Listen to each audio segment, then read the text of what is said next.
Good morning mga idol. Nasa fish terminal ng Hulugantan sa Cavite tayo mga idol. Ayun, mag-update tayo ng mga presyo ng isda dito ngayong umaga.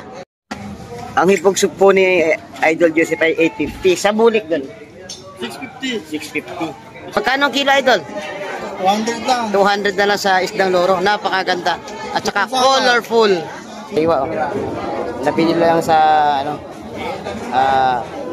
100 pesos ang isa. Ito mga idol, napakalaking bako ko. Nabili natin ng 400 ang isang peraso.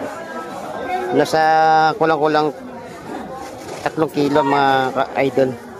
Ayan mga idol, sa sariwa ang ating bisugo. Dito lang yan sa aming lugar, sa Bagay-Hulugan Unot, sa Cavite. Ang ganda ng mga kabayas, mga aparske.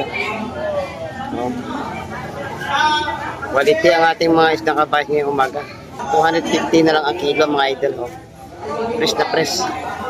Ito mga idol ay sikat-sikat naman ang tawag dito. 100 pesos lang ang isang tray. Yan, 150 lang yan. Ito naman ang bukol-bukol mga idol. 150 lang ang isang tray na.